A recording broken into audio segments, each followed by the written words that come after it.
Hello everyone and welcome yet again to this Joker. I always do the same mistake. Okay, there you go.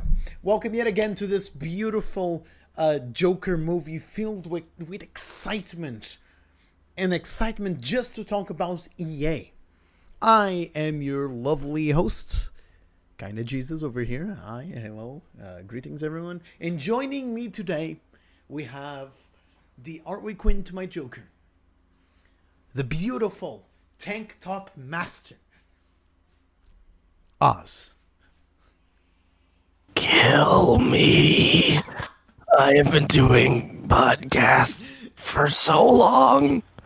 Who needs breaks? Not me. At this point, you live in this podcast, okay? At this point, I am just a co-host on every podcast that's ever made. Pretty much. And joining me today, we also have the beautiful basic Joker goon, Jalvine. Hi. We're in great shape right now, let me tell you. Listen, I woke up like an hour ago. I'm still waking up. Hi, everyone. My name's Jaluvial. How's it going? Oh, actually, Jaluvial is not a bad name. I'll name my kid after that, and then every single English teacher is please don't. Please don't. Okay, so in today's stream, I actually have a lot of shit talk to do. It's mostly going to be shit talk. And a lot of the shit, I'd say a good 20-25 minutes is just going to be dedicated to EA, because EA. There's nothing else to say. So without further ado, let's start with our newest part of the show, which is we're going to nominate the best and the worst companies of the week. And then at the end of the year, we're going to do a podcast with our own award show. We're going to be talking about the best game, the worst game, the best company, the worst company, the most consistent company, and the list goes on and on. We're still yet to come up with every single category we're going to make. And it all depends on how much we can collect when it comes to data at the end of the month or at the end of the year in this case. So without further ado, let's start obviously with the worst company of the week. And as the title implies, the worst company of the week is Microsoft. EA. Of course it has to be EA. And here's why. It has to? I don't think it has to be. Listen, it's required. It's written required in the lore, honestly. So we're going to start counting starting this week, and we're going to finish at the end of the year, and then we're going to reset everything to 0. However, it's very obvious that either EA or Ubisoft had, and I mean had to be the very first one to be contemplatized. So why is EA here? To begin with, it was kind of there was a lot of news this week, but none of them were really that big, except one. FIFA 21 Legacy for the Nintendo Switch. Now, the click sound from the commercial. Click sound.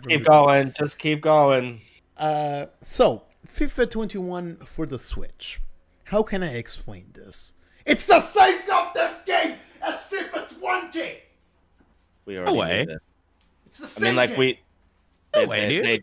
They definitely announced that was going to happen, and I definitely knew they were going to do exactly what they did this week. Yes. I knew. As soon as they said, "Oh yeah, we're just updating the roster," I'm like, "You're going to sell it as a new game, I can see your point.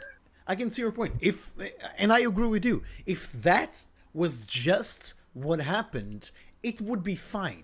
But if you go over to Metacritic, as it stands right now, there's one user review, and it's a beautiful 0 out of 10.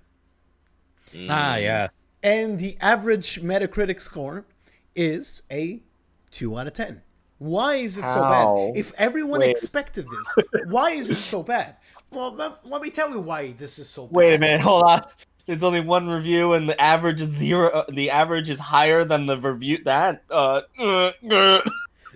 probably more now. There's probably more. I read this news a couple of years ago. Regardless, why is it so bad? Let me explain. So, FIFA 21 Legacy Edition is literally the same as FIFA 20 Legacy Edition. But the problem comes exactly on that. Because FIFA 20 Legacy Edition is literally the fucking same as FIFA 19 on the goddamn Switch. And to make things even worse, FIFA 19 on the Switch, it's the only platform where it does that, I might add, has the same engine, exactly the same engine as FIFA, not FIFA 18, not FIFA 17, FIFA 16. Question. Yeah. I have a quick question. What's the price on the Legacy? Because I know that Full other price. Cheers, I knew mate. it. I knew it. Cheers. I feel like I won the goddamn bingo. I called it last week where that was what's going to happen. Is that because for other consoles they were like, oh yeah, no, it's just going to be an updated roster, so we're still going to charge you, it's but it's not going going to be like the regular $60 retail price. It's the upgraded $70 retail price. Oh yeah. But hold on, so you good. activated my trap card. Not only did EA do that, but they also took out every single FIFA on the Nintendo eShop. So basically, you cannot even get a fucking FIFA 19 or FIFA 20 Why would on you the Nintendo eShop. destroy your It's holographic Yu-Gi-Oh card? It's Xbox. It's fine. Wow. You're Nah, I'm stealing kidding. a lot of. Wait, really? No, it's not. Those are Okay. Chinese knockoffs of Yu-Gi-Oh cards. It's fine. I love Chinese knockoffs. Those are great. Yeah. I have like a collection of Chinese. They're knockoff not Pokemon. official. It's but I have Xbox's Yu-Gi-Oh collection there regardless. Why? Why do you have so much things Because- from Xbox? Because he forgot it one day. We did a Yu-Gi-Oh battle and he forgot it one day, and I never remember that I have that, and he never remembers that he has that. So I'm not gonna lie. I'm really happy that instead of saying, "Oh, we played Yu-Gi-Oh one day," you said we had a Yu-Gi-Oh battle, and like, I feel like I'm living in an anime, and I'm all for it. Do you have like the little the life deck arm here?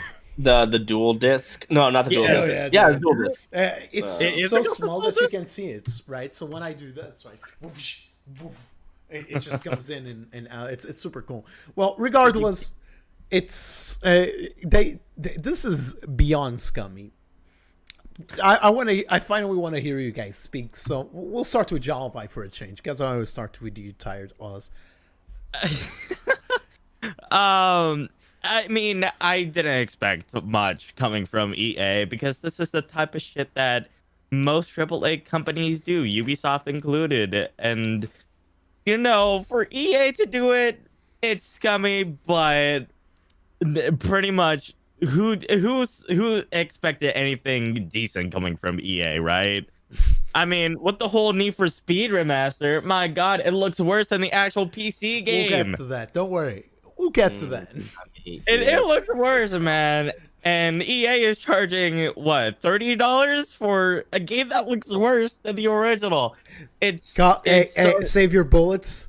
That's definitely going to be newsworthy. It's Save your so bullets. dumb. And they're forcing people to buy FIFA 21 when it's the same game as the rest of the FIFA series. It's like NBA. It's the same damn game, just a reskin. It's annoying. I hate when game companies do this. Stop it. Stop it, please. Oz. Honestly, the only part of my bingo chart that they have not hit yet, with this particular launch of FIFA 21 is that they do not lock previous versions of FIFA. Now you can't buy them, but like Right. imagine, because when you buy a digital game, they can just stop. They can just say no, you can't use it anymore. So imagine, I wonder when they're just gonna be like, yeah, you can't play FIFA 20 anymore. You have to buy FIFA 21. I'm pretty and sure. then I would get a full card, and I'd be like, yes. I'm pretty sure. I'm really positive that you can't play something like FIFA 18 anymore online? I have not like online, but like at all. Like no. at all. Those user agreements that you all agree to, and I do too. It basically says you don't own this game. Yeah. This is my game. I'm like, oh, good. I'm so glad. So, But yeah, I mean, it's EA. This is just normal EA. I knew it was gonna happen, and I feel things, you know. I expected nothing, and I'm still disappointed. look, Yes. if I was held at gunpoint by a Java over here, and he told me, Why me? you have Why to, am I the one holding you you have at to play a gunpoint? soccer game, otherwise I'm gonna shoot you. I would Evolution actually go. Soccer. I would actually go for Evolution Soccer. Here's the thing, right? You have e football. Yeah, which is Pro Evolution Soccer. So here's the Yeah. thing. Technically speaking, FIFA is the better product. It's always been, but it is. It is. If you play Pro Evolution Soccer and if you play FIFA, because FIFA has the monopoly on basically all the teams, they win just based on that. But their gameplay is way better. However, this year, Putting lots of quotes over everything you just said, but we'll get back to that. Yeah. Just play the anime version of FIFA, Captain Tsubasa.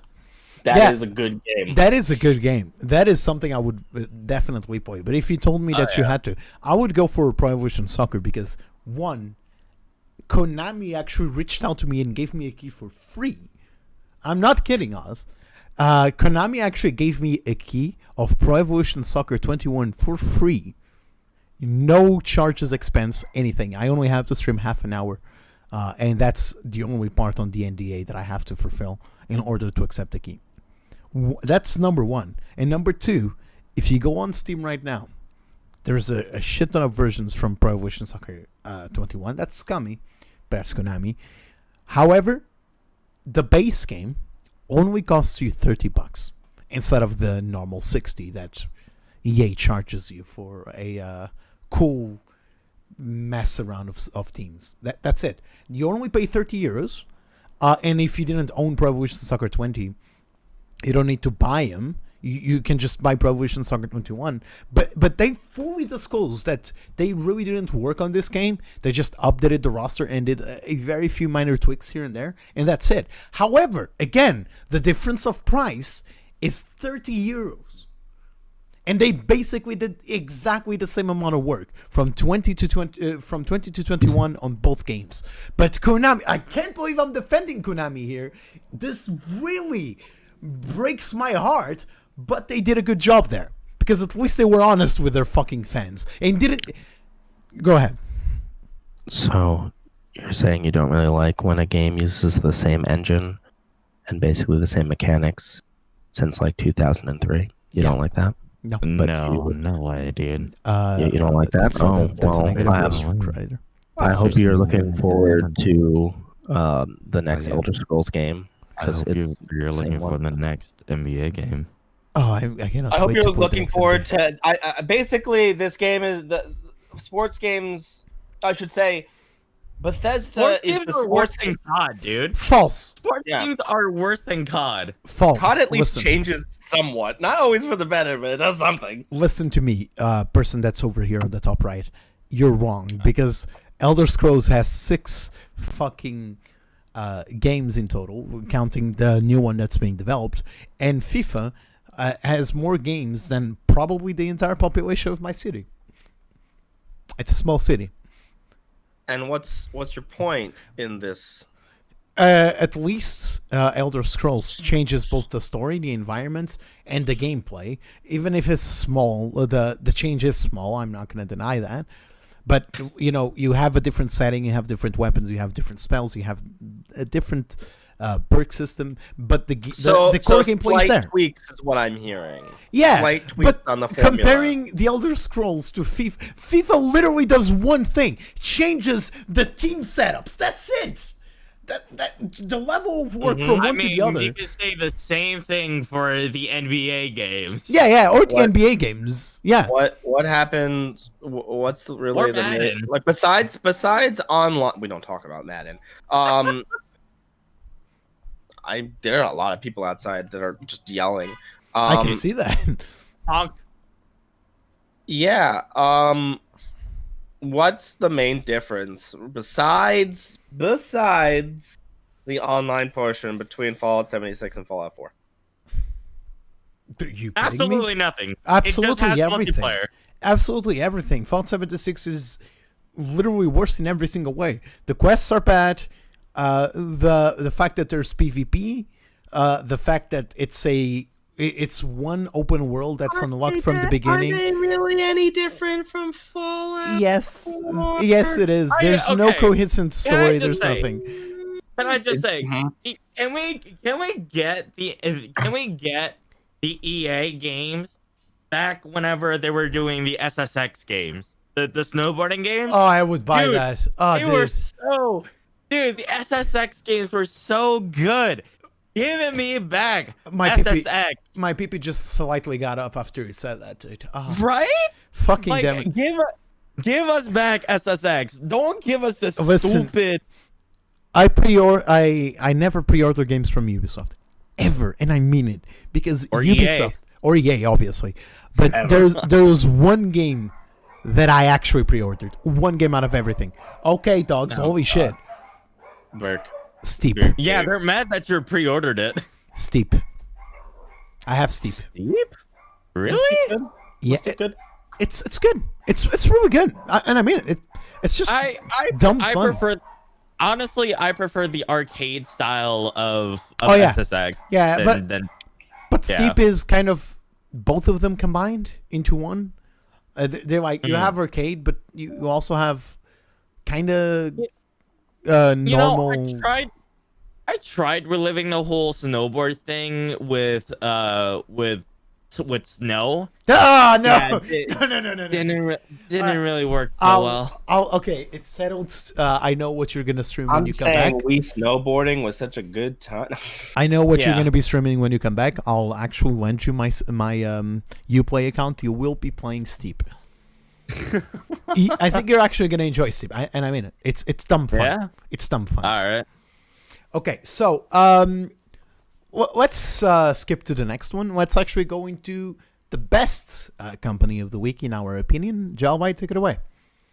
Yeah, so Sony gets our best company of the week, mostly because of their PS5 teardown.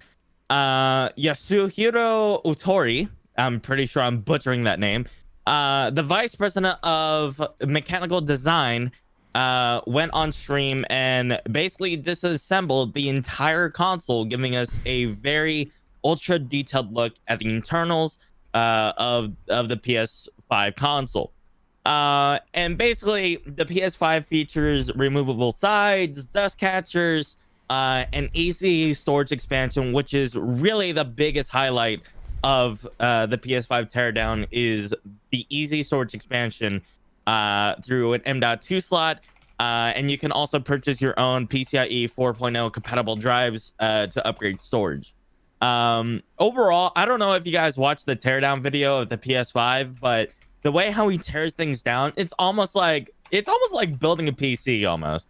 Like he literally disassembled basically an entire PC. It was very clean. There was very minimal space that was left. It was just a really compact console, and it's supposed to be really, really quiet. And I just gotta say, for Sony to cramp all that power into this sort of router, spaceship, Wi-Fi looking thing, I mean, for me personally, I still don't necessarily like the look of the PS5. But I mean, I gotta give my thumbs up to PS5 for the easy storage expansion. What I like a lot about it is that how the console look is not just an aesthetic thing; it's also for its functionality, and its cooling system is really cool. I hate that pun, but it really is awesome. If you haven't seen the video, you should. And it's supposedly going to be extremely quiet too because of the fans that they use. So, I mean, one of the biggest issues that I've heard from my friends who have PS4s and everything like that or even PS3s for that matter, was that the fans always got super, super loud. It looks like they were about to take off every single time you started. So hopefully with PS5's teardown video and what they showcased us, what they are promising or what they're saying is hopefully this new PS5 is going to run so much more cooler and so much more quieter than previous iterations of the PlayStation console. Okay, so I totally agree. I think it was unanimous. Before we did the stream, I asked which company we think is the best. Initially, we were going for CD Projekt Red because of a few misguided articles I read, but then Oz corrected me on something, so we're not going to talk about it even because of our lack of knowledge collectively when it comes to all of this, because there's proofs coming in and out, so we just won't talk about it. So we all decided to give it to Sony unanimously, because we talk about Xbox really being close to a PC as the years go by. But this console in specific, Sony's console, at least when it comes to mounting and tearing down the PlayStation 5, it almost looks like a PC. It looks so clean. I'm pretty sure Alienware PCs, some of Alienware Simple PCs. and clean is the way that you're making. By the way, feel apparently in your heart. apparently a lot of people were saying, okay, as soon as I get my PS5, I'm gonna tear it down just like this guy did. And then the actual PlayStation representatives were like, please don't. Yeah, please don't, because you're gonna break shit, and then one, you're gonna break shit, and two, you're gonna break the seals. It will 100% invalidate your warranty. Yeah, that's what PlayStation is saying. If you do that, you're voiding your warranty. However, so don't do it. Don't do it. You won't, or at least it looks like you won't, if you just want to expand on another SSD. And this is the really good positive. They found a way to have a proper way to implement an extra SSD and not really break the warranty. Because, for example, if I wanted an extra hard drive on my PlayStation 4, not only would I risk breaking everything if I wasn't careful, and I'm very fucking clumsy, but I would also break the warranty of my PlayStation if it was in warranty. She has like 3-4 years old, so I don't have warranty anymore. I think the coolest thing that I saw with the PS5 was that it supports actual like hardware from a computer. It's not the M.2 SSD. Yeah, it's a modified version of it. It's a modified. It's a modified version of the M.2 drive. We'll get to the technicals in a second, because Xbox's SSD is technically better, but we'll get there. Nike, no, it is not false. Not only do you break the seal on the PlayStation 4. I was having this discussion with my brother, who was trying to tell me that PlayStation is bad and Xbox is the greatest thing, and raw numbers do not mean anything. It is pure, like, there are so many things that go into how the system is running, both of them. But raw numbers, Sony would win if it was raw numbers, because Sony has a 5 gigabyte speed SSD. But that's the thing, is like raw, like mass, like the numbers on the Xbox are technically better, but like it's also how they use it and how often are you going to use that full amount of power. I fixed a couple of PlayStation 4s when I was working on my cousin Nike, and I can tell you that if you want a hard drive expansion, if you don't want to break any seals, it's really complicated, because there are hidden seals that when you unmount the PlayStation, the front end of PlayStation 4 breaks, and you don't know that until you actually open it up. So it's not as easy as PlayStation 5, where you just need to unmount the two big colossal whiteboards for some reason, and that's it. The original one had only a cover, but mine is a slim, and I've fixed most slim PlayStation, so I can't really say that. Regardless, I still don't like the fact that the sides aren't flat. Yeah, I also don't like that. But apparently, makes the 5.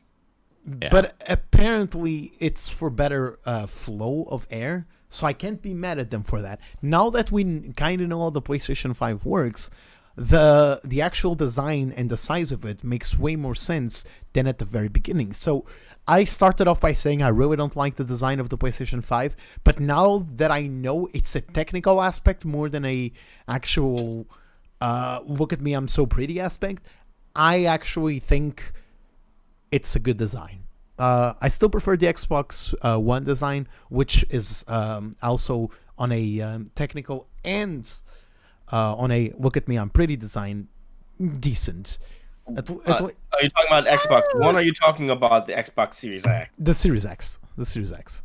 You mean the refrigerator? Yes. I do not like the look of Minecraft it. block. I like it. I honestly prefer the look of the PS5 than the Xbox. I like that blocky shithead. I mean, if you like that, that's cool. But I mean, like, I'm not saying like I need a console. It's okay to look. to have the wrong opinion. It's okay to have the wrong opinion. I wasn't saying that, but he's right. But like, at least you acknowledge that you have the wrong opinion, Jalva. Well, if we're talking about technicals, there's two main aspects that we need to talk about. Number one, the easiest one to talk about is their cooling system. I'm not gonna say revolutionary, but it is almost without a shadow of a doubt the best cooling system so far in the market. What do you guys think about the cooling system? I mean, I already said my 2 cents, so yeah, I was gonna say it's okay. Really awesome. Again, not revolutionary for a games console. It is, but metal liquid cooling is not a thing from most PCs. But if you really look at it, here's the pros and the cons. And there's only pros on a PlayStation 5. The cons, if you're building it on a PC, is that it's really easy to fuck up. Really, really easy to fuck up. And you can just destroy your processor, and it can extend to the motherboard. And if you're really, really unlucky, it can even extend to the graphics card. You can destroy an entire PC if you don't have somewhat of a professional or someone that's really good with these sorts of stuff to install a cooling like that. And number two, the price. It's more expensive than normal cooling. It's more expensive than normal water coolers. So I don't know what Sony did, but they did a really good job. The pros are very obviously, it's technically the best cooling system out there. It keeps you almost at negative temperatures sometimes. Obviously, almost, we mean 20, 30 degrees normally, and that's really good for a processor or a graphics card. And again, better than most desktops. Sony really has, you prefer the Wii over me too. Sony has the really good high ground here because a PlayStation 5 already comes fully constructed, fully manufactured, so you don't have to go through the hassle of risking breaking your PlayStation 5 or trying to make the processor work. So it's super easy, barely an inconvenience, so good job. Props Sony for choosing this cooling. Now, are you bringing that slope again back? Yeah, super easy, barely barely an inconvenience. I started watching the guys' videos again. God damn it. So, the second thing we need to talk about is the SSD. Now, let me break the SSD down to you guys on why this is a really good SSD for a console, but not a good SSD for normal use. So don't have any ideas of taking out the SSD and putting it in your PC. Now, you bet. The SSD that PlayStation 5 has, numbers-wise, is way better than a Xbox, or even better than almost any SSD on your PC so far. But what they did with that SSD is it's basically doing single tasks, and that single task being the game. All the rest of the stuff is not really going to take advantage of the power of the 5 gigabytes on the SSD. So, for example, it's going to be by far the best loading console out there. I'm pretty sure you can load any game in less than 5 seconds. However, when you go to the store, when you go to just going around on your menus, you won't really feel that much of a difference in relation to the PlayStation 4. That's why that's not really good for your PC. because you're running Windows on your PC, you're most likely going to run a browser. If you don't really have a powerful PC, you'll still be running Steam and or Origin and or whatever you're running, plus a plethora of other programs, and those are going to pile up on your hard drive and your processor, which means that don't have any ideas to put it on your PC, because you're most likely going to treat it as a hard drive at the very best.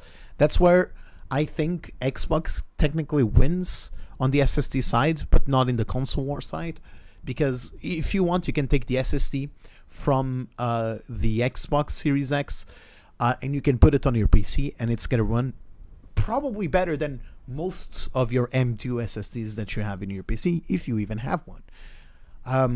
So at the end of the day, I want to ask you guys, which one do you think is the best SSD right now? PlayStation. I don't understand this debate. In the sense of, I don't care that like the store and the menus are gonna run not super fast, but the games are gonna load like instantaneously. Way better for a gaming console. Let us not forget, it is a gaming console. It is not a computer. It is not a PC. I do not need it to have all of those bells and whistles a PC has. I want it to focus on games, and I feel like that's what we've been talking about up until this point. That games consoles will never be PCs, so they should really focus on what makes like a console really good. But what if you want to hear Spotify and play a game at the same time? I'll play it on my phone or play it somewhere else. It doesn't have to be on the console. But my point is the difference between the SSD of the Xbox and the SSD of Sony, although it might look really big, it's really not.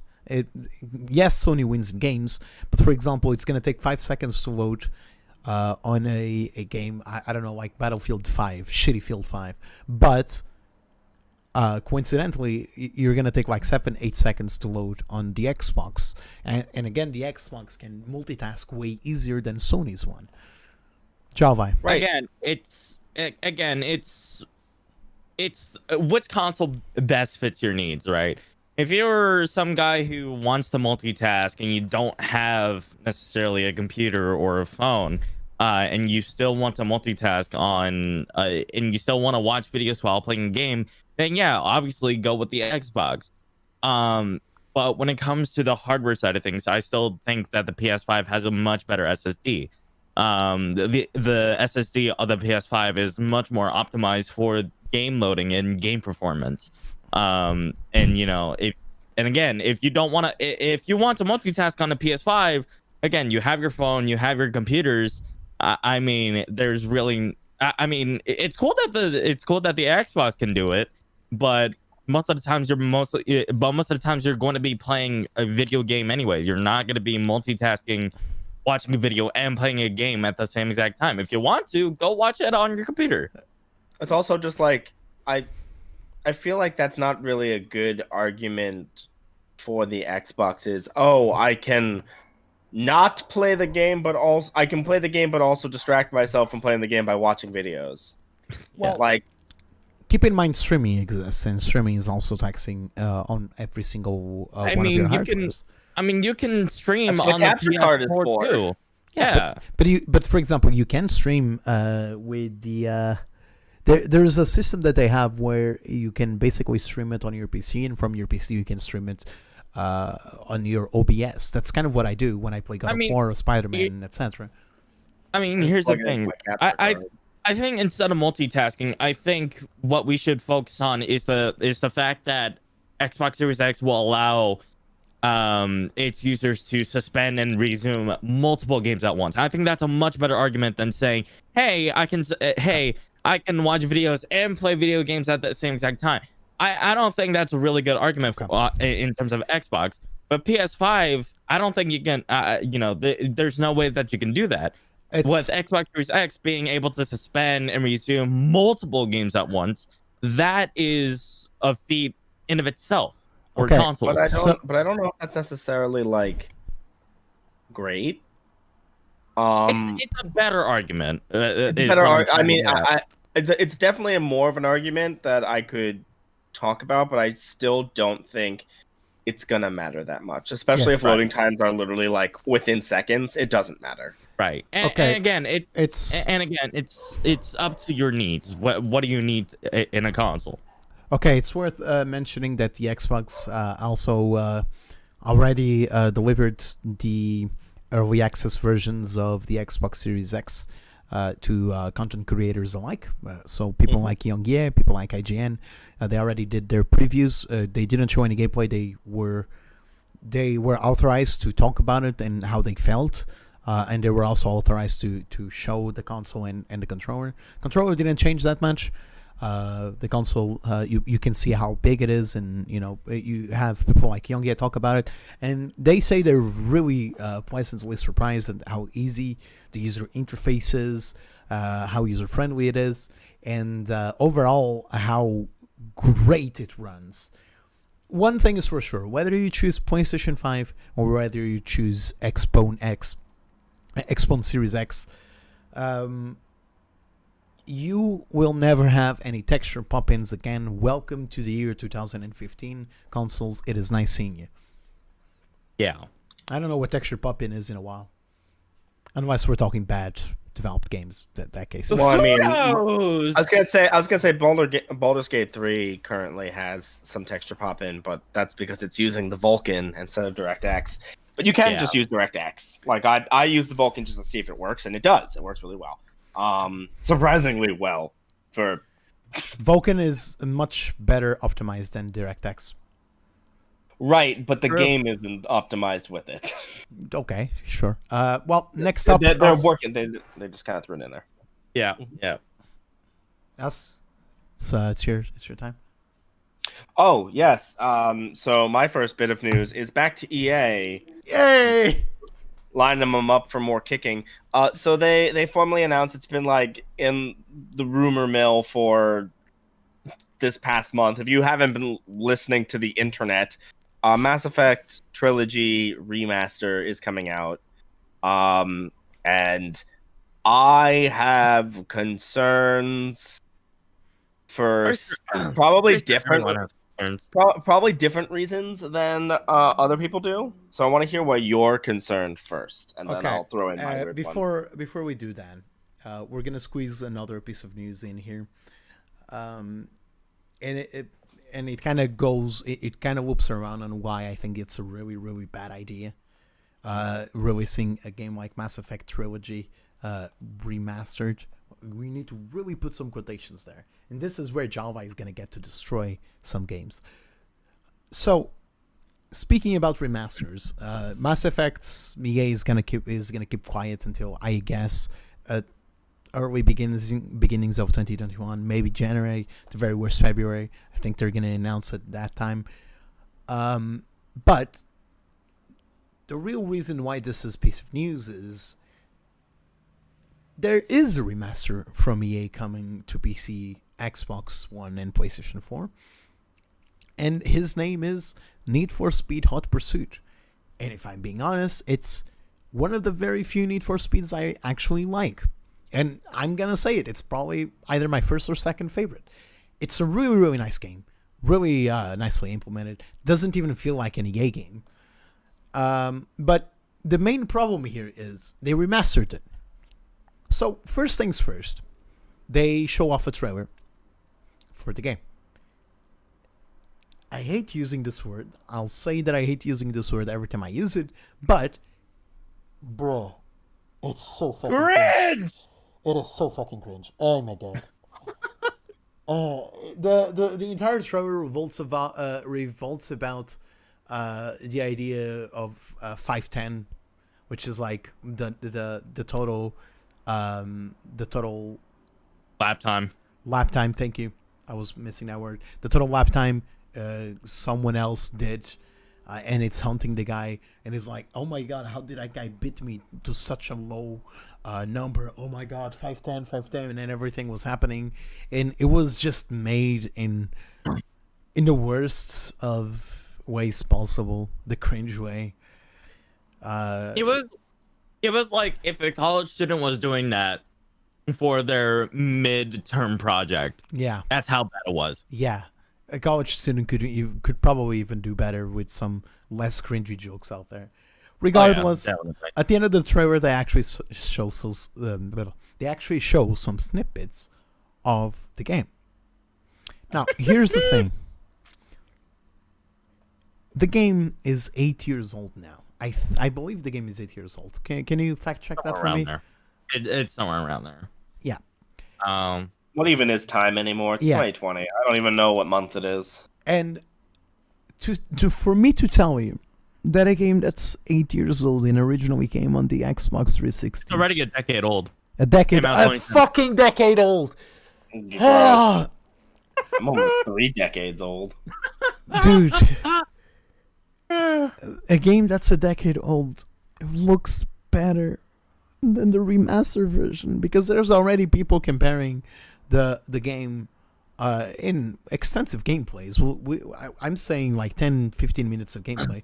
You can see the difference between the fucking remaster, the PC version, and the Xbox 360 version. Now, to the remaster's credit, put a big quotation there, between the remaster version and the Xbox 360 version, there's a big change. There's a big update, let's put it like that. Now, the PC version looks like it has Killzone 2 levels of textures. And yes, I actually compared it. And in most aspects, like lighting, shadows, and soft shadows, the game that's 10 years old has better fucking graphics than the remastered version. How do you call this a remastered version? Jesus Christ! It makes they just say remastered. They didn't say it was remastered well. They just redid It's not even remastered well. I prefer remastered.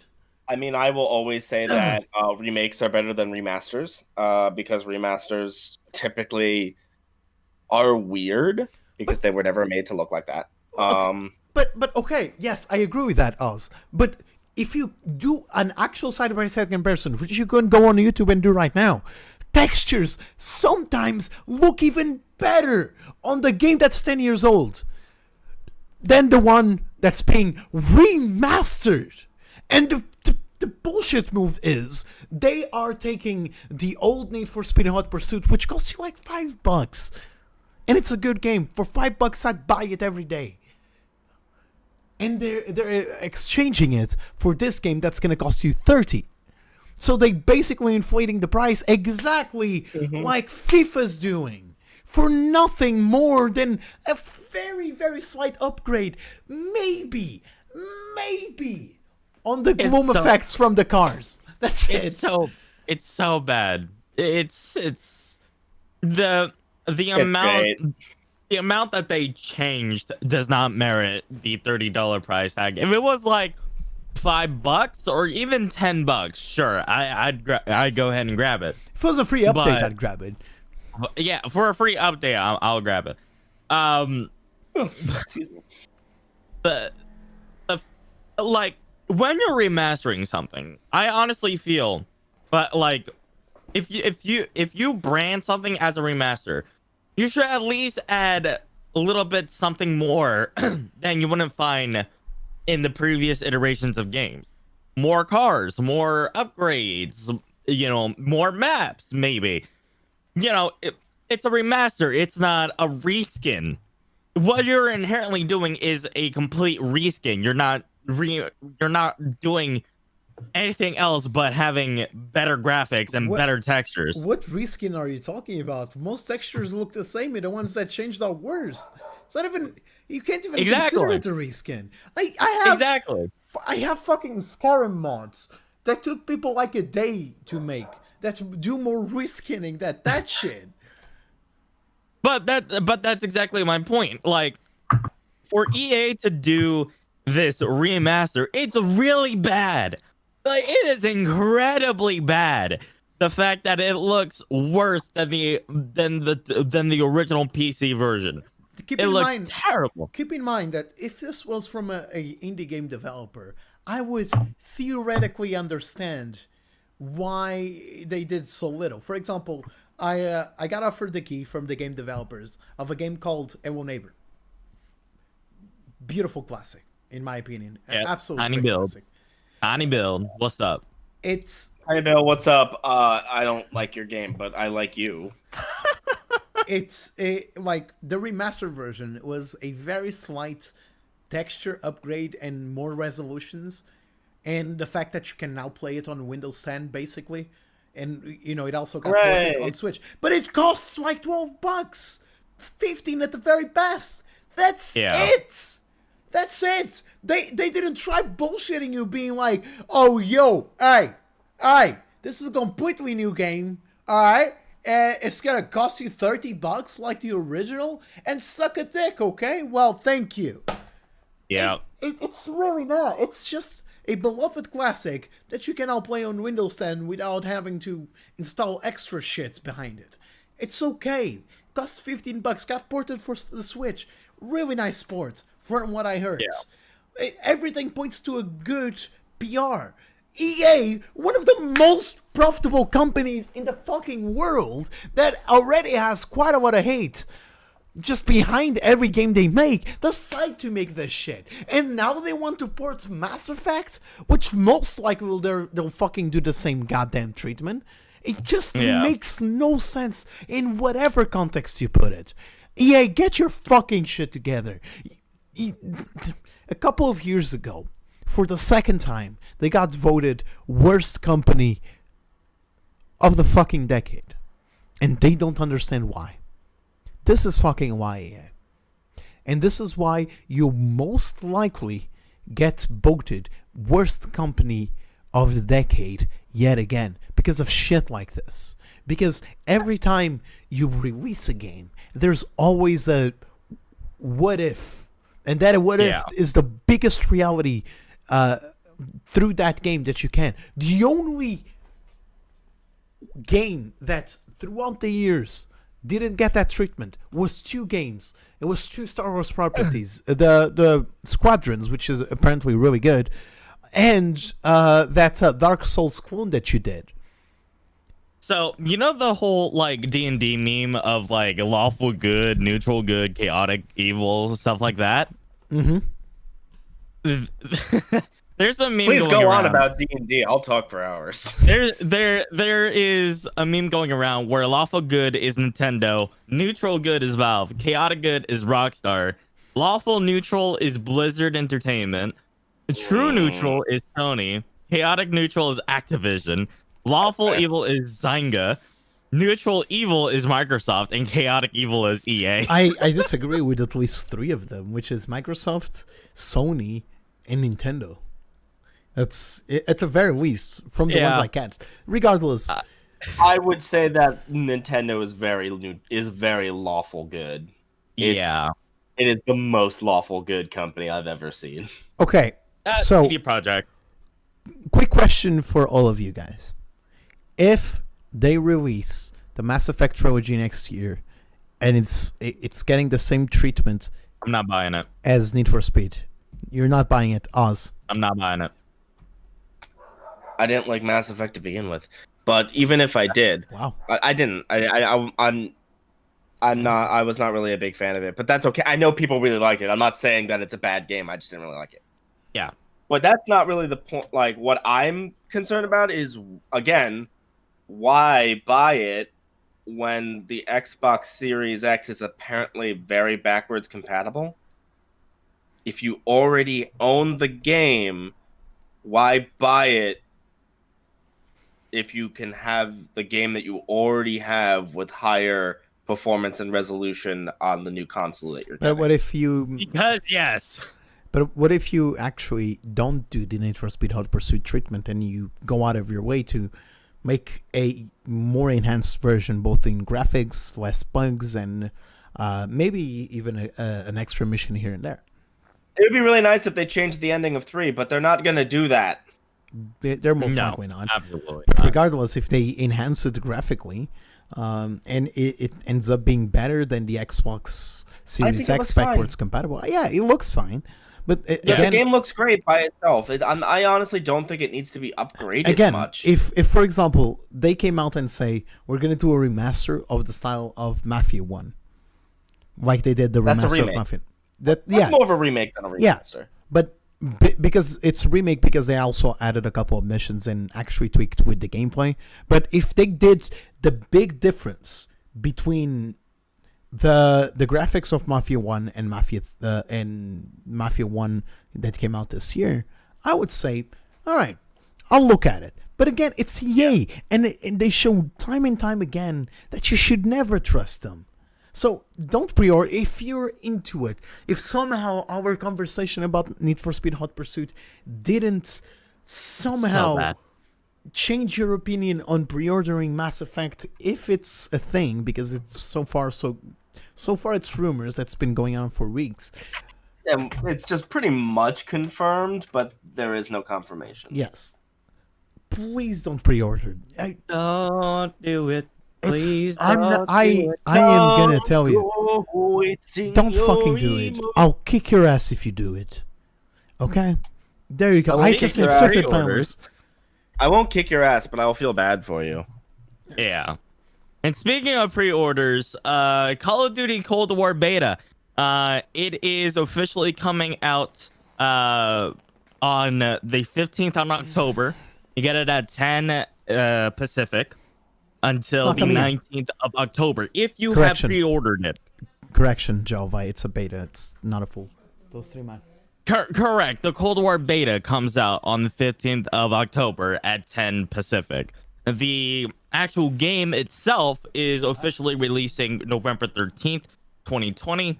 From what I've read, if you pre-ordered it, you get it on the 15th of October at 10 Pacific AM until the 19th of October, and the time where all platforms have open access to it is the 17th of October.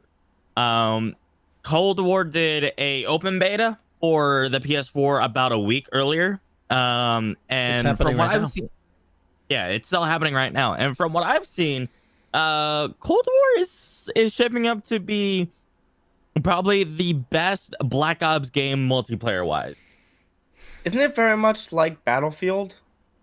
No. Like what old Battlefield used to be? No. I'm not saying current Battlefield. I'm saying old Battlefield. That's a specific game mode they're doing. It's going to be 32 versus 32 on all-out battle, but that's a specific game mode. The core gameplay is still going to be 6v6 and 9v9. The core gameplay is still very much Call of Duty. No vehicles, no nothing. Just normal Call of Duty. But they do have specific modes like Ground War that have that Battlefield-esque feel to it. And in my opinion, way better than Battlefield's 5 core gameplay. And that's just what I heard.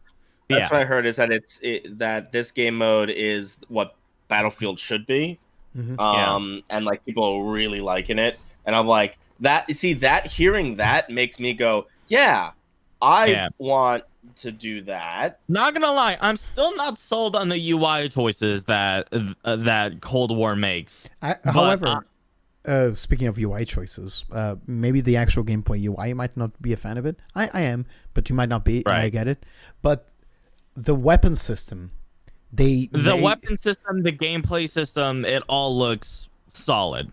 Like it all looks solid. It just the UI that you see in the game, it's a little bit too blocky, and it kind of I don't know, it's a little too distracting for me.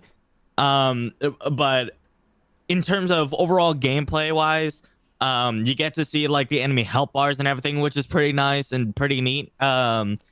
You know, I enjoy looking at gameplay of Cold War. I gotta say, you can rest assured we're all gonna stream it except Oz. Oh yeah, except Oz, because Oz doesn't play FPSs. I mean, I might do the Ground War. There's no Ground War in the beta, but we can make a official Indiehub Let's Play next Sunday.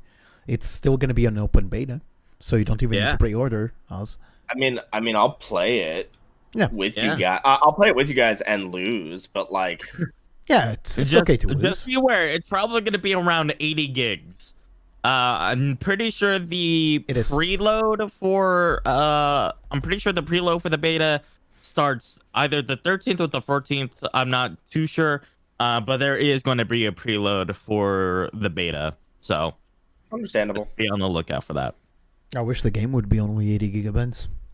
You know as much as I do that Cold War when it comes out is probably going to be around 100 plus gigs. 150. I'm calling it. Yeah. 150. I'm calling it. 150. Yeah. Well, regardless. Hey, maybe Raven Software has the decency of actually compressing their stupid files. What's compression? I don't understand. What's you play other games? I don't understand. Yeah, you play other games. A lot of Call of Duty players don't. What are other games? Here's the thing. I know one game I'm not playing for sure. I buy almost all my Call of Duties because streaming Call of Duty is always the go-to game. That if you have nothing to stream, you can just pop in a couple of team deathmatches or a couple of domination modes, and that's it. Or you can even go Warzone. So it's good for streaming wise. So I basically buy every Call of Duty, but the Call of Duties that I really like, except from Black Ops 2 and forward, it was always the Black Ops series. Black Ops 1 and 2 specifically. World at War, Black Ops, and Black Ops 2. My favorite Black Ops games. I think one of the main reasons why is really the zombies. Like the co-op zombies is super fun for me at least.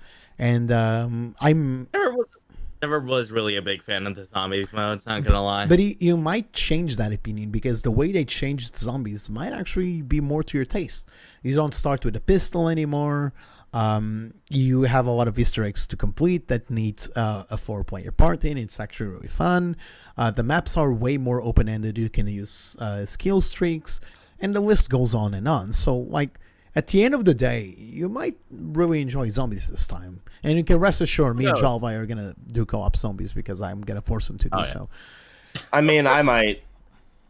Like, the thing is, it's like, I'll probably get it. Just because, like, I don't dislike Call of Duty and first-person shooters. I'm just like, I don't play it online because it's just, like, I'm not good enough at it to, like, have fun. But I'm not interested in spending the time to get good at it. I just switched running my phone case around, and if I unlock it, it's pretty cool. Look. I mean, it's only Goku's head. Hello, Goku's head. I don't know why you would do that. I just thought it was funny. It's a feature. It's a feature. Okay, yeah, no, keep going. Hey, look, I got a new phone. Ooh. My camera still got hit with a shovel, and so it's super broken. Oh, By the way, can I just say the camera? Can we move on to the next topic? Actually, yeah. Okay, yeah. Going on, moving forward. We've literally been talking for an hour on the first 3 things we have to talk about. Yeah, moving on. We're almost done. The other news besides Avengers is not really that much to talk about. I already just talked about my thing, but no, your other thing. Because Cold War. This is the funny thing about this joke about this is that every time we've talked about we have this news coming up, we have forgotten. So the Crucible, you remember that game? That's the joke. No one does. It's Amazon was creating a shooter and it was free to play and no one wanted it, so they're closing it and they're giving refunds. Listen, it was a free to play game and they're offering refunds. So they're paying you to not install it. Listen. When Crucible first came out and I played Crucible on stream, it was legitimately fun. I'm not gonna lie, it was legitimately fun. I had a fun time playing Crucible. Other than that, I mean, it was just repetitive. It was just one. It was just one map. There was like 3 or 4 really viable characters. Bug was super OP. You could never kill him. I mean, Crucible was fun, but it got super repetitive and super boring. There was only one map, and that sort of, I mean, it just fell into the ground. It really did. It was fun for like 1 or 2 matches, but then the second day you didn't touch it. Yeah, that's exactly the problem. Actually, Crucible on the very first day that came out was on the top 5 Twitch placements. But here's the thing: on the very second day, on the very second day, you couldn't even find it on the top 20. And Yeah, because it's boring as because hell. there was It one wasn't map, boring. It was repetitive. one And map, that repetitiveness got boring. one map, and like 6 or 7 heroes, but you only really use like 5 because you can't do repetitive heroes. Because if you could, everyone would be running around with a squirrel, basically. Because he could teleport and he has a shotgun, so not OP at all. Regardless, it just felt so repetitive. And like after the end of my stream that lasted for around 3 hours, I was like, oh, thank God I finished it. I had fun, but Yeah. after the second hour, I was like, can I do something else, please? Can I? Yeah. Can I? Like I said, it got super repetitive. Like you go to point A, you fight at point A, you capture point A, you go to cap C.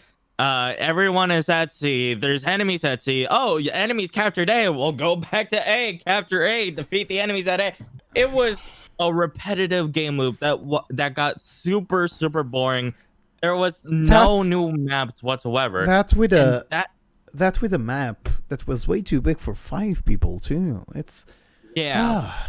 I mean, I'm gonna talk about this more when we get into our next topic, which is the Avengers.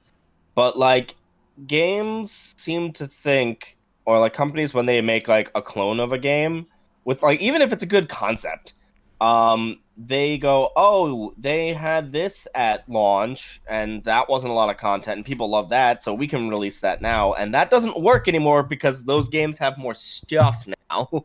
Yes. And we'll get into that more with Avengers specifically. There are so many more games that offer so much more in terms of variety and competitiveness and honestly just fun. Including the games they're copying. Exactly. To the point where Crucible just Crucible just kind of felt bland at the end of the day. There was no spice to it. And that's really sad to actually talk about. It's the fact that Crucible had so much promise, but they did nothing with that promise. They had no updates for new maps. They had no new guns, no new heroes. It just fell into the ground. It's almost like Hyperscape. Like Hyperscape was supposed to be a new battle royale that everyone was supposed to love, and at the second day, no one really played it. Can I just say, currently speaking, Fallout 76 has more views than Hyperscape. Yeah, that says a lot. And Hyperscape just, it's just not fun. It makes no sense how Amazon thought it was that. I could excuse, because the game was fun. The game was fun, but I could excuse the bugs, which there were a lot of it. I could excuse the fact that I was playing it at 30 FPSs until I put the game at full screen. I could excuse the lack of frames, because even though I was playing it at solid like 120 frames, no problem, the game would just very randomly, even when I'm looking at walls, drop to like 40 frames, just like that. Just makes no sense.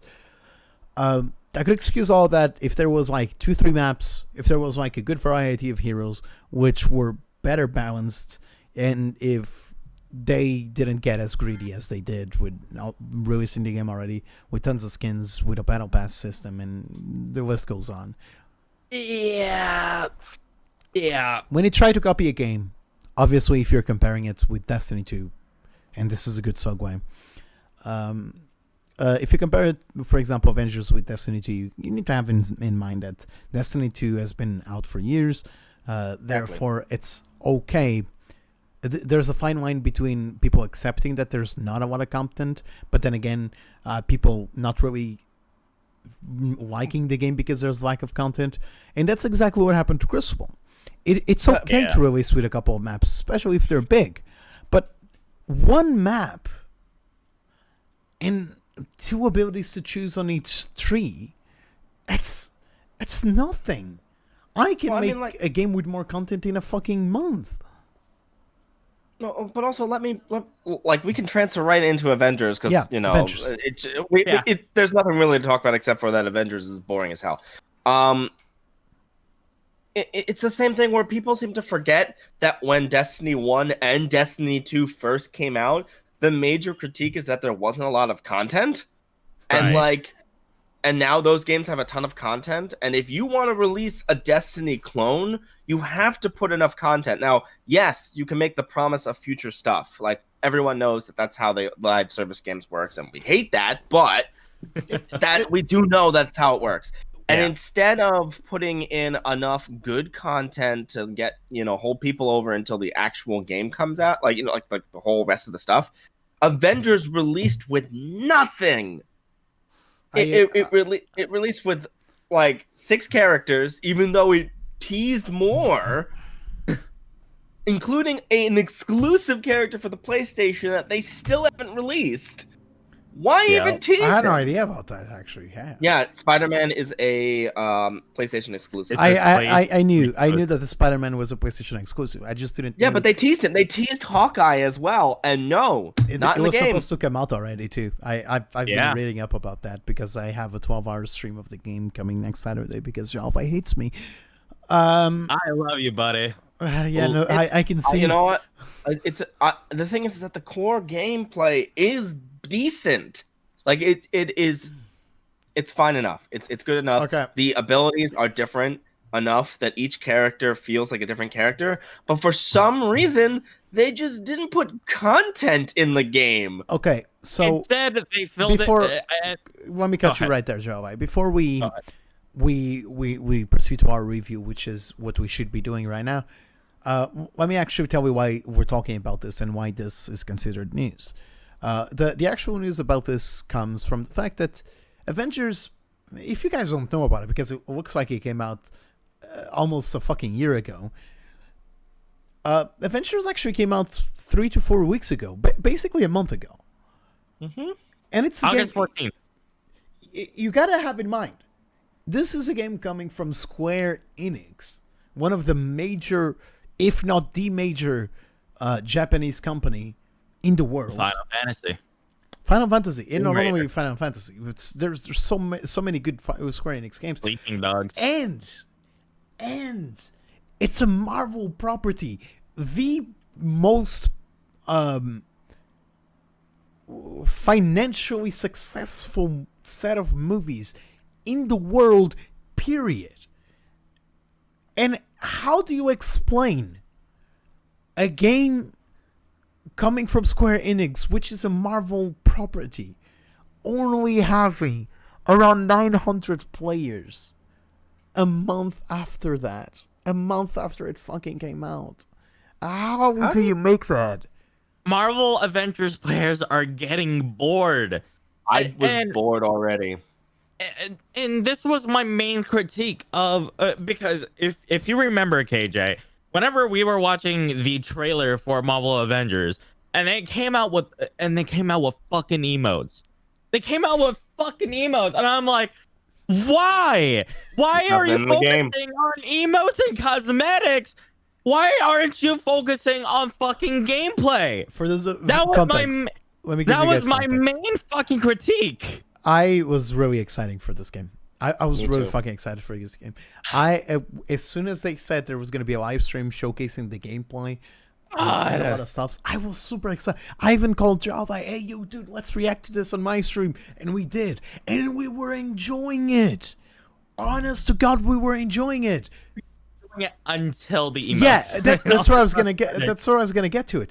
We were enjoying it a hell of a lot. They were showcasing a mission with Thor on a ship, and it was raining. I was like, this is pretty. The combat feels nice, and the game feels nice until, like, there was 60% out of 60% into their live stream when they said the words microtransaction store. And I've literally got up from my chair and I screamed my lungs out. No. And then I said something that I thought it was stupid. I said, and I quote, I cannot wait for the loot that you get in game to not change the physical appearance of your character. And lo and fucking behold, they do exactly that. You barely get any skins in the game, and the ones that you do. I got another thing that the gear doesn't actually even do anything. The gear in the game, in fact, does not really affect gameplay. It doesn't like change. Like it might give you like a passive ability, but there's nothing. It doesn't do anything. It does not change anything in a noticeable way. They have a Destiny gear system, but they're not using it to the. What the fuck is that? It's a table, dude. It's called the table. That's a cool thing, actually.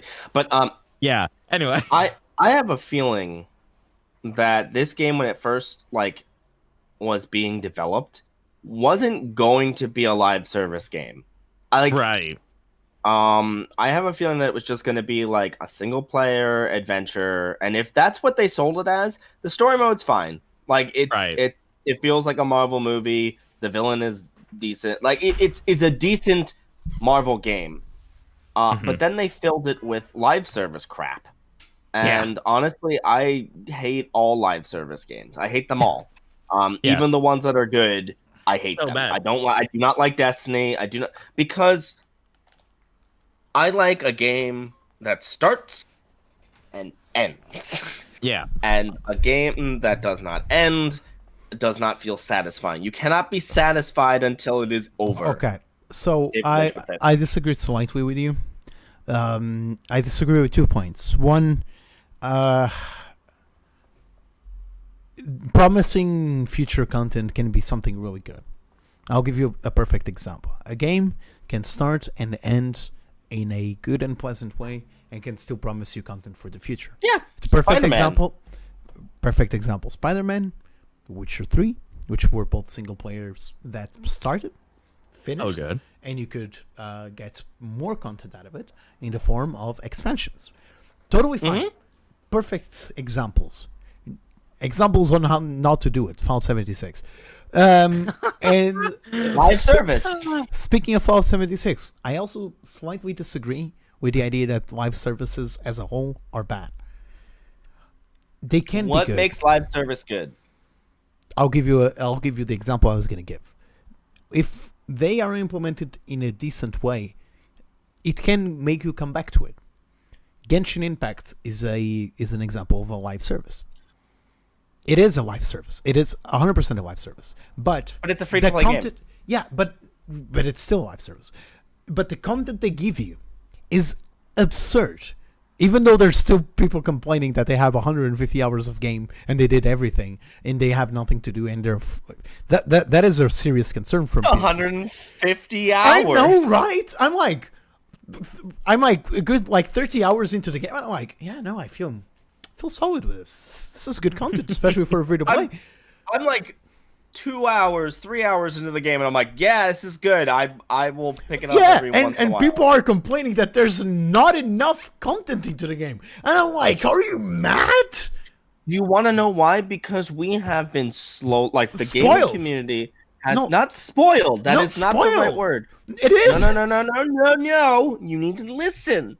We have been slowly been not spoiled. We have been trained, conditioned to want that. We had been conditioned to every game to never end and always be unleashing small amounts of content with Destiny, things like that. That has been happening in the game industry, and when it goes too far, they take it a couple steps back. But it's okay. But it's okay. No, it's not. It is. We had people freaking out about CD Projekt Red about the game being not a million hours long. But we have people saying 150 hours isn't enough game. Yeah, again, those are bad apples. Of course there's going to be bad apples. There's guys that are fixated in hours. But for example, only a few good apples. Again, it's okay to want more out of Witcher 3, and you got that. You got a good experience.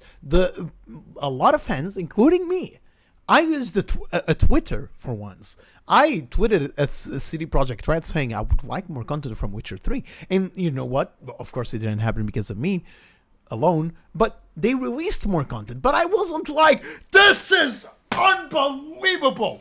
I have 200 hours only in this game. Fuck you, CD Projekt Red. Cancel them, please. No, I was like, I feel satisfied, but I feel like I can squeeze a couple of more hours, maybe 20 hours. I would love that, CD Projekt Red, and they fulfilled it. You know, that's an example of a game that feels complete. Genshin Impact feels like it could be a game on its own, And already with the content in it. And that's a lot with and that's what a lot of people were complaining about with Cyberpunk 2077, again kind of going on with CD Projekt Red. People were complaining that CD Projekt Red and Cyberpunk in 2077 and The Witcher, Cyberpunk was going to have a shorter campaign than The Witcher. Oh no. But you have to understand that there's probably going to be yeah, exactly. But you have to understand that there's going to be expansions on Cyberpunk. And the level of detail, and there's going to be multiplayer too. And there's going to be multiplayer, exactly. And that's only the main campaign. That's Right. not the whole game, which is mostly side content. Regardless, RPG like that. regardless, back to my point. Do I think live service games are bad? Yes. But that's because 9 times out of 10, video game companies use that as an excuse to not deliver a full product. And that's what I think there's the problem. Because if you tell me, here's a full game, again, going back to Genshin Impact, which is the only game that I can think of, here's a game that looks full. And it does. You have a huge map to explore, filled with secrets, brimmed with secrets, and a solid campaign. But we're planning to add 7 cities, meaning that it's going to be at least 3 times the map. But that's going to happen over time. And it's not going to happen the next patch. It's not going to happen maybe maybe not this year. My point is, when there's enough content, I feel enticed with the idea of a live service game. Because I can play the game for free. I'm not a free-to-play player on Genshin. I bought their monthly sub, which gives you a couple of Primogems. But I could be. Of course you did.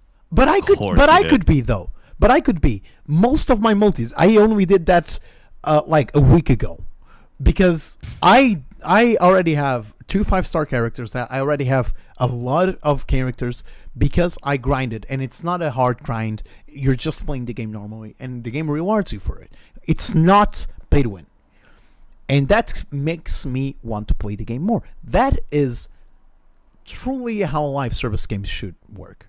Not like Marvel's Avengers. Because not only is Marvel's Avengers a live service game, it's a short one, and it's very bland.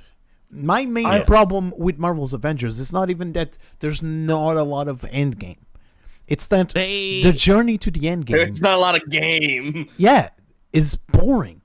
The enemies you fight are generic robot number 1, generic robot number 2, maybe generic robot number 3 if you're lucky to even see him. And then you're going into the boss fight. There's so many main villains into the game. There's so many, not into the game, into the Marvel's universe, like a plethora of them. So let's get a giant spider. Yeah. Mechanized spider. It's 2 times. And then let's put a boss battle where you literally just stun lock him and make him not do anything. It's just a bullet sponge, in this case a brawler sponge, and that's it. I can't believe I'm saying this because I hate these types of games, but even Marvel Ultimate Alliance 2 is better than this fucking game. I got Marvel Ultimate Alliance for free with my old Xbox 360, and it's still better than Marvel Avengers. Look, yeah, because DLC. Let me be clear that DLC is not live service. Those are very different things. No, it's not. For The Witcher 3, the extra content, that was DLC. Correct. For the games that you're really using as like the positive examples, a lot of that's DLC. It's games not really that live. have constant updates are live service But I games. separated Games that them. have DLCs. I separated them. just- I was trying to make the argument that just because you want more out of the game, you can. Not the argument of live services. You need to separate them both, because I am Right, but what I mean to say is that live service has, since it existed, has tainted the market. Yes. Yes. That I agree. Since the first one makes $1 billion, now every game needs to make $1 billion. And so, like, games are being ruined. Shadow of War ruined. Yes. Ruined because of it. Loot boxes are specifically created because of a live service games, because recurrent user spending is what they are going for. They do not want to make a good game. They want to make a good way of making money. So they do not design a game to be a fun, cohesive, finished product. They design it to be addictive and to get you to want to buy more. Genshin Impact is different in the sense that it is a mobile game. One, it is free to play, and free to play games are under a different sort of a thing because you're not paying that initial. You aren't paying for a promised finished game. Yeah. You're constantly playing a but game then again, through constant updates. I agree that live service games tainted the gaming industry. I'm just saying. I am just That's saying because- that there is no such thing as a good live service game. Genshin Impact. That's. It I is- have just said that it is not the same. It is. But it is. It is. Did you pay to get in? Did you pay to get in? But just because you didn't pay to get in, that doesn't mean it's a live service game. I can give you the perfect example. The Division was given for free after a certain date. You didn't pay to get in. It's still a live service game because it still gives you content. You still have ways to pay for the game. That's not true, because originally it was a game that you bought for $60. You bought basically the promise that the game would eventually be a finished product. That is literally what a live service game is. Now, once it became free to play, it becomes a different thing. It becomes a free to play game. That's a different category of game. I disagree with you. If you go by the definition of Wikipedia of a live service game, it's a game that constantly gives a stream of content updated, basically updated. And that can mean cosmetics, that can mean new maps, new modes, can mean anything. You go onto Wikipedia right now and you say that. That's too You broad don't of a need- definition. You don't need to add a price to it. Regardless, live service games, if you have to pay to get into the live service game in general, it's a bad practice. Yes. And there's no good game that you have to pay to get access to, But that then gives you microtransactions is a good game. But I'm just gonna say this. I think the reason why people hate live service games is because we don't have a good live service game. But I don't think, this is just me, this is my opinion. You're okay to disagree with it. I think the context, the idea of a live service game in it on itself is not as bad as people say it is. Because ideally speaking, this is ideally speaking, doesn't mean it exists. Besides Genshin, which you guys don't want to include, and I respect that. Ideally speaking, you're getting a full product that you're going to get to revisit maybe a couple of months afterwards, or maybe just a couple of weeks afterwards with new content. And it's a game that you can play in and out. I myself don't think that's necessarily a bad thing. I just think that the way companies abuse that is what's really to fault here. The way they manipulate you is what's really to fault here, and that's why. So my main disagreement with that is not like what you're saying is true, and I agree with you there in the sense that, like, ideally this is what we'd want, and Genshin Impact is a fantastic example. What I mean to say is that is more of a exception rather than the rule. Yeah, and that's the main problem there, and we all agree that live service games are bullshit and bad, but I just think that the idea and how it could be actually implemented is not, There is no reason for a AAA company to do that. Like, that's the problem. Their incentive is to make as much money as possible. That is what I mean to say. They do not care if the game is good. I don't think Destiny 2 has a bad monetization system. And now. Yeah.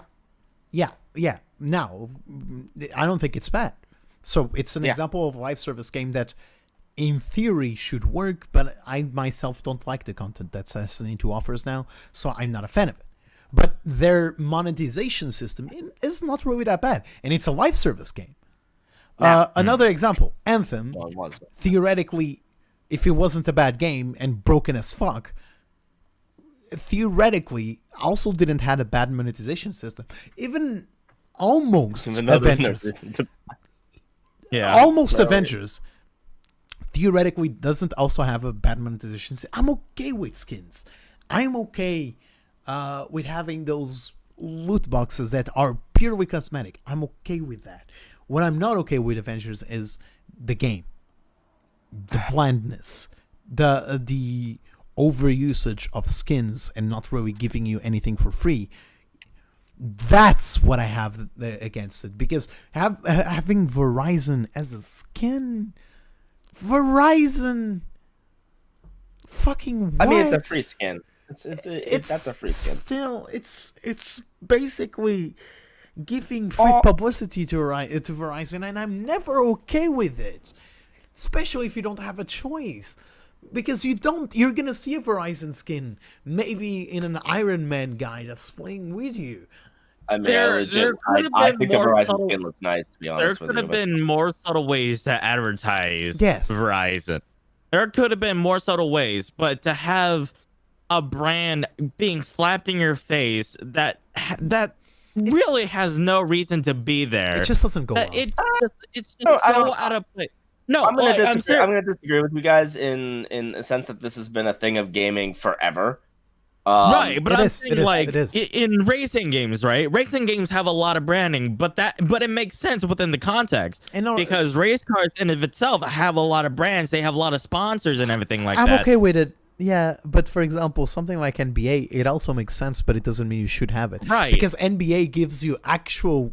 but it's more subtle. It's more subtle. NBA, it's not subtle, because on the loading screen, you're literally forced to watch an ad before closing it. And not only that, sometimes when one half of the game finishes, right, and you're supposed to be, this program is brought to you by something, it's fine to do that, then I guess it's for immersion, but not the part of you actually having to watch an ad while the coach is talking to the guy. It's scummy in all hell, and Avengers is one step away from doing that.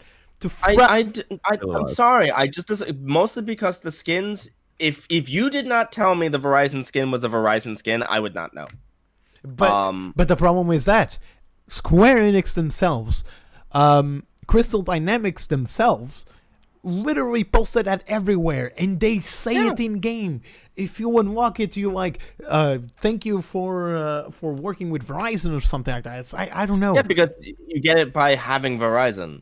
Yeah, I don't like that. I think it's scummy. But regardless, I accept your opinion, Oz. Let's wrap this up with around the Avengers theme with one thing. I am in the categories part of Twitch as of right now. If you need any further proof that Avengers is dead, this is it. Marvel's Avengers, as of right now, has a whopping total, not in one streamer, total of 391 views on Twitch. And if you go into Steam charts, it has triple digits worth of numbers, 900 and something total players playing this game. In context, games like GTA San Andreas have more views right now, whopping 399 views. Let's just go through them. Pokemon trading card game, an old game, 416 views. Fucking For Honor has more views, having 424. Team Conan Exiles, for fuck's sake. Fucking Conan Exiles. APB Reloaded. Do you guys remember that free-to-play game? It has almost 500 views. I thought that game was closed. I didn't know it was the private servers running around. Oh, okay. What else? What else do we have over here? Sold that. I don't even know what that game is. Geometry Dash. I haven't heard of that for a while now. Metin 2, for fuck's sake. What else? Yeah. Fucking Call of Duty Mobile. Marvel. What's the name of that Marvel mobile game? It's Strike Force, I think. Marvel Strike Force. It had more views. I sent that screenshot to my Way more of a girlfriend. complete game. Way more of a actually. complete game, yeah. Okay, get ready for this one. Remember when I said, hey, we should do a co-op on Russian fishing today? It has more views on Twitch right now than Marvel's Avengers, a fucking Crystal Dynamics game. It's incredible. One more, just one more, to go full circle about it, okay? Fallout 76 has more fucking views than Marvel's Avengers. We went for Should we just move on to upcoming games? Yeah, Yeah. that's Let's there's close nothing to top that. Yeah. That's a good period. We're going for it. All right, boys, All right. let's do it. Okay, so the first game coming out, it's me. I'm the first one. Oh, It's me. I'm coming out. yeah. Anyway, I already have actually multiple times on stream. October 13th for PC, PS4, Xbox One, and Switch. G.I. Joe Operation Blackout. Yes, apparently there's a new G.I. Joe game coming out. Maybe. No, it is. I mean, there's a 12 character. It's a third-person shooter. It's got a campaign. Better than Marvel Got Avengers. co-op. Well, it's not. I mean, it might be a live. I'm trying to look at it, and there's like the only things you can find on it is articles that say no, it's not as bad as you think, but like it doesn't tell me what it is.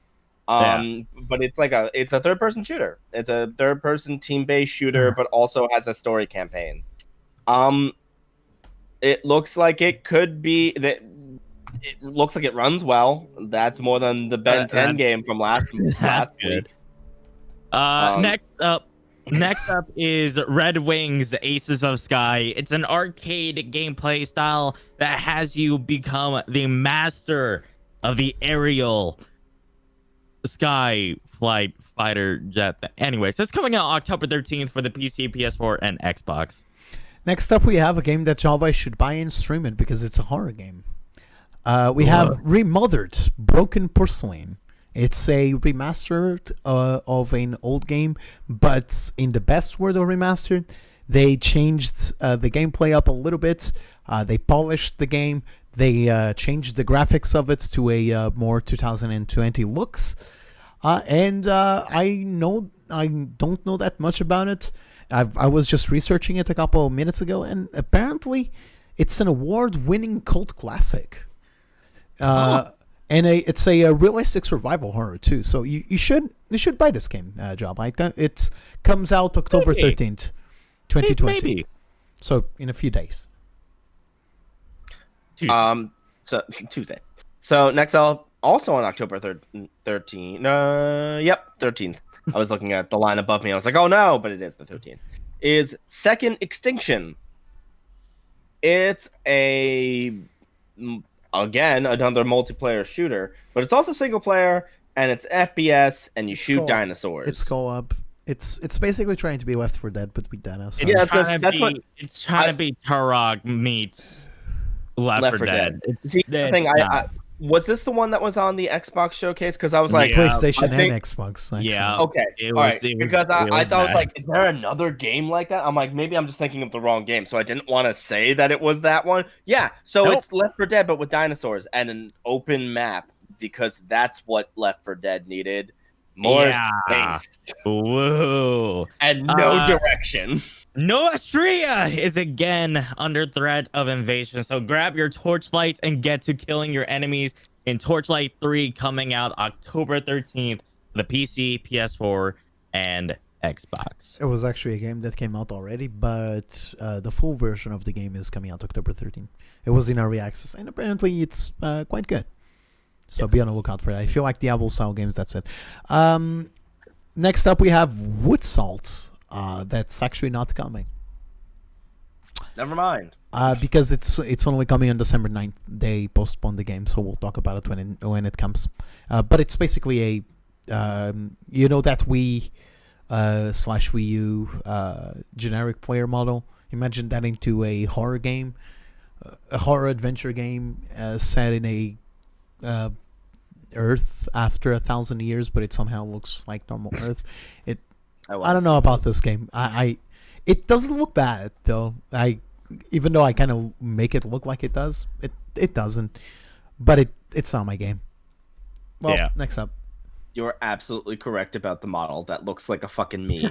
Anyway, I was just like, what the hell?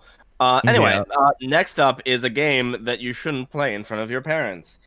Oni-chan Bara Origin. I actually have an Oni-chan Bara game on my PS4. Actually, here's the thing. Here's the thing. The game is actually really good. However, it's overly sexual. Yeah, it's a little sexual. It's a bunch of bikini-clad women.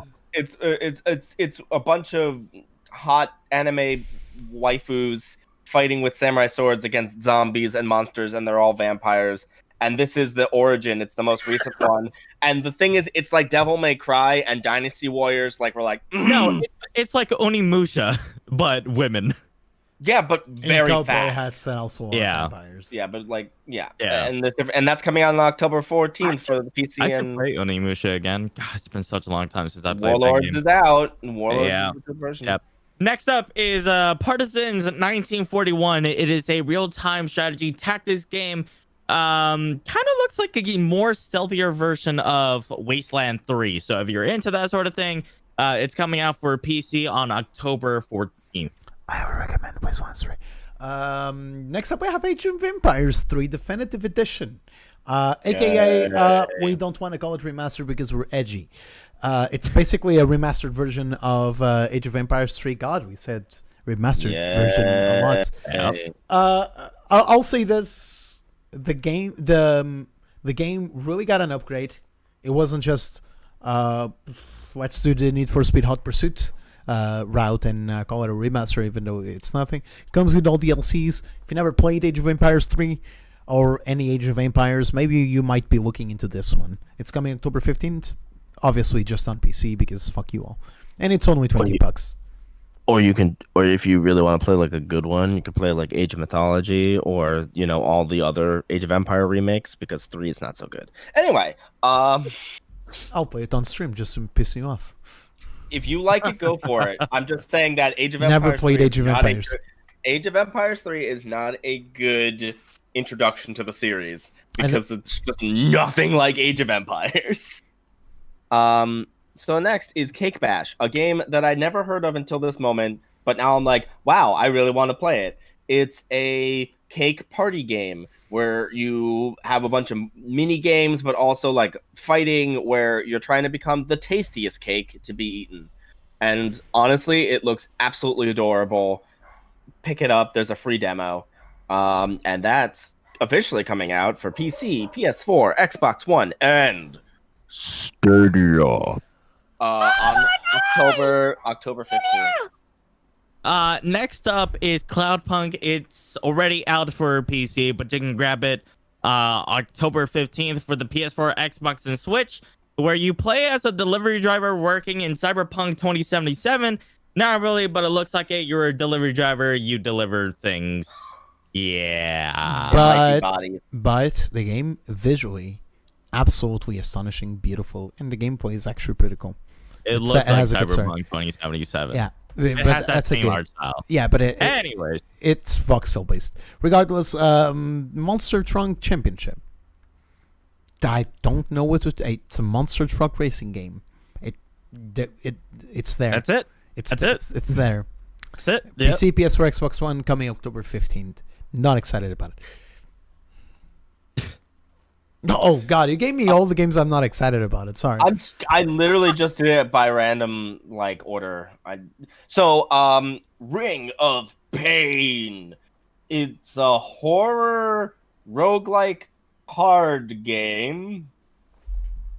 I'm gonna say that again. A horror roguelike card game dungeon crawler where you do the roguelike stuff, but instead of going through a dungeon, you go through these like rings and you have to complete the rings of cards. And I'm literally watching the gameplay, and the art style is really nice. It's definitely creepy, but it's very hard to have a horror card game because you can't be scared by non-moving things in front of the your game face. really doesn't look pleasing.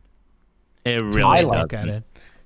I'm a fan of the art style. Oh, I forgot to say that it's coming out on PC. PC for October 15th. I'm looking at a different line. I'm like, what the hell? Next up is Space Crew coming out for the for the PC, PS4, Xbox, and Switch, coming out October 15th. It looks like a voxel based game where you have to defend Earth and humankind, where you engage in space battles, and if you want to self-destruct yourself like you always wanted to, you can. Next up, we have a game franchise that I didn't even know still existed to this day. We have Tennis World Tour 2. It's already out on PC, Xbox, and PS4.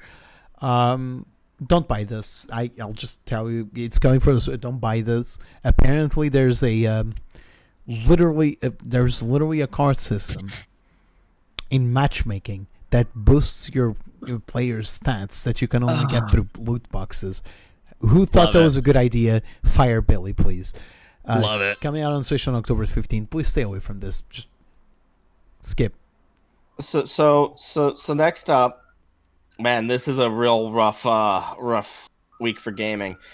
9 Monkeys of Shaolin for the PC, PS4, Xbox One, and Switch. There's an ambulance coming for you there. Died. Yeah, someone just died because of that. Yeah, honestly, let me tell you. Oh my god, this game looks bad. Like Shaq Fu levels bad. Oh boy. But somehow looks worse than that. Oh no. They're saying it's the true rebirth of iconic beat-em-up genre in vein of old-school video games. As a simple Chinese fisherman, you have to avenge the death of your friends and family slaughtered in a pirate raid at your peaceful village. Not on, at. They just had a raid at the village. Like they had to register some space. The art style looks bad. Look it up. Honestly, you just look at it. I can't even.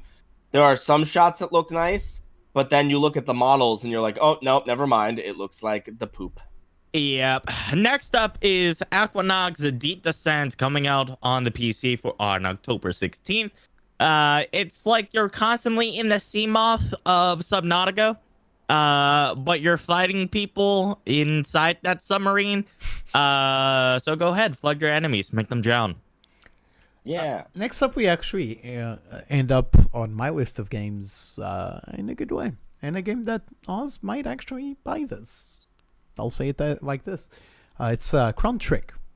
It's a roguelike labyrinth RPG adventure game with the twist. Beautiful. With the twist that every time you move in the game, the labyrinth just moves. freeze? No. Did I just freeze? No. No, you're good. You're good. Hello? You're good. Hello? You're good. Hi. Hello. Am I back? I'm back. Hello. You never Hello? left for us. We were just watching you be like, did I just freeze? Yeah. Okay, so you guys both froze, but apparently you guys could hear me. Yeah, that is perfectly. normally the opposite of what happens. So the Ethernet cable is already working. Good job. Yeah. Yeah, my exactly. Ethernet cable is working, but for some reason you guys just went silent. Yeah, but like I said, it's a game for you, Oz. It's a animated roguelike RPG strategy adventure, which is turn-based, with the twist that every time you move, the game also moves. And So it it's like the Necrodancer. yes, it's kind of like the Necrodancer without the music parts, with very cute stylistic graphics. I think this is a good game. I think it might be a good game coming over for PC and Switch October 16th. All right, so this is the game you've all been waiting for. I know that you're waiting.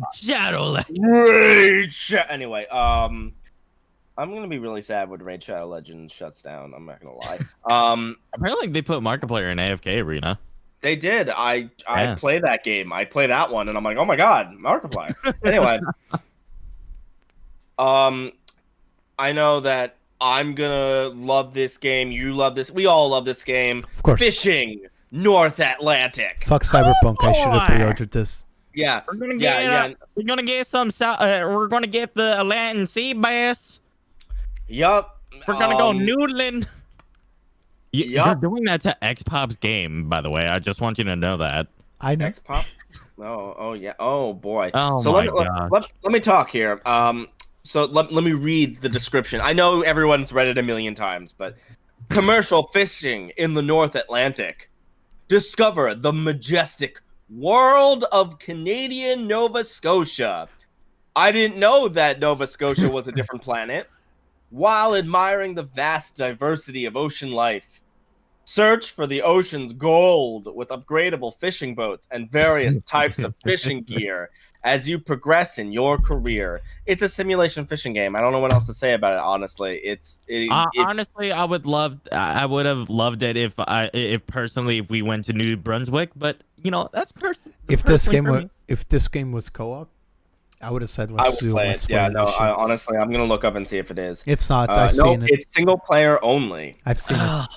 Darn, dude. Darn. Because nothing speaks fishing than complete isolation and nothingness. You missed Gosh.